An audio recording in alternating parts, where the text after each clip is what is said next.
नमस्कार, news for nation देख रहे हैं आप। मैं हूं आपके साथ रश्मि। अपने बयानों से चर्चा में रहने वाले बिहार के पूर्व सीएम जितन राम मांझी एक बार फिर से चर्चा में आ गए हैं। आपको बताएं कि एक चैनल से बातचीत के दौरान जितन राम मांझी ने कहा था कि वो नहीं मानते कि राम एक महापुरुष थे, एक जीवित व्यक्ति थे। और ऐसे में जो है वो रामायण के अस्तित्व पर ही उन्होंने सवाल खड़े कर दिए। लेकिन इस सबके बीच अब बीजेपी की तरफ से जितन राम मांझी को करारा जवाब दिया गया है। आपको बताएं कि बीजेपी ने इशारों में जितन राम मांझी पर हमला करते हुए कहा है कि जो लोग इस तरह की बातें करते हैं, जो लोग इस तरह की बेतुकी बयानबाजी करते हैं, उन लोगों के लिए यह बेहद जरूरी है कि वो रामायण को पढ़े। क्या कुछ बीजेपी की तरफ से कहा गया है, किस तरह से जितन राम मांझी को यह जवाब दिया गया है, आपको पूरी जानकारी देते हैं।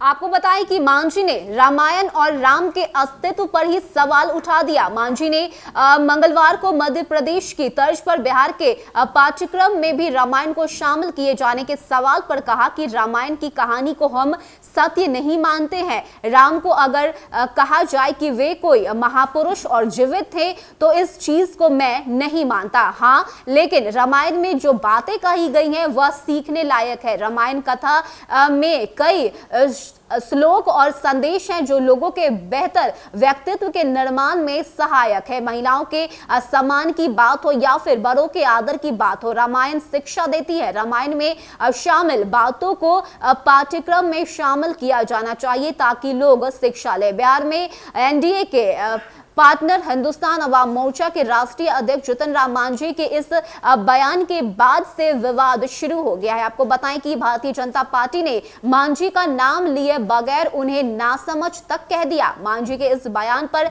बीजेपी के प्रदेश प्रवक्ता प्रेम रंजन पटेल ने कहा है कि राम और रामायण के अस्तित्व को कौन नकार सकता है। नासा में भी उनके अस्तित्व को स्वीकारा है। यूपीए की सरकार में राम सेतु को लेकर सवाल उठाए जा रहे थे, लेकिन नासा ने राम की सत्यता को स्वीकार किया। राम और रामायण को कोई भी व्यक्ति नकार नहीं सकता। इसके बावजूद अगर इस तरह की बात कोई करता है तो उन्हें रामायण पढ़ने की आवश्यकता है। पटेल ने यह भी कहा कि करोड़ों लोगों की आस्था से खिलवाड़ करने का किसी को कोई अधिकार नहीं है। बता दें कि मांझी अपने बयानों को लेकर अक्सर विवादों में रहते हैं। इससे पहले कोरोना टीका के प्रमाण पत्र को लेकर भी उन्होंने पीएम मोदी पर बयान देकर विवाद खड़ा कर दिया था। कोरोना टीका प्रमाण पत्र पर पीएम की तस्वीर को लेकर मांझी ने कहा था कि वैक्सीन के सर्टिफिकेट पर यदि तस्वीर लगाने का इतना ही शौक है तो कोरोना के मृत्यु वाली सर्टिफिकेट पर तस्वीर लगाई जाए, यही न्याय संगत होगा। शराबबंदी को लेकर भी अपने बयान की दलितों को निशाना बनाया जा रहा है।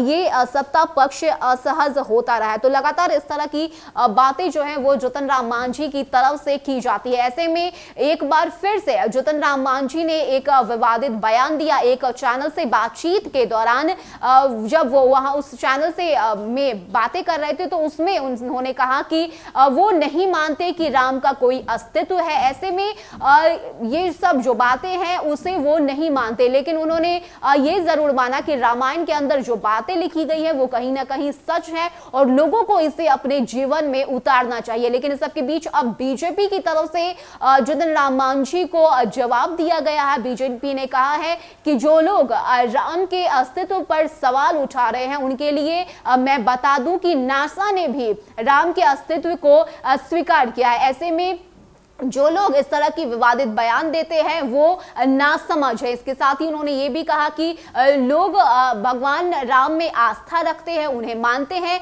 ऐसे में उनकी आस्था के साथ खिलवाड़ नहीं होना चाहिए। तो अब एक बार फिर से रामायण को लेकर जो है वो विवाद छिड़ गया है। एक तरफ जितन राम मांझी ने रामायण के अस्तित्व पर ही सवाल उठा दिए तो वहीं अब जितन राम मांझी को करारा जवाब भी मिलना शुरू हो चुका है। फिलहाल इतना ही। ज्यादा अपडेट के लिए आप बने रहिए न्यूज फॉर नेशन के साथ। नमस्कार।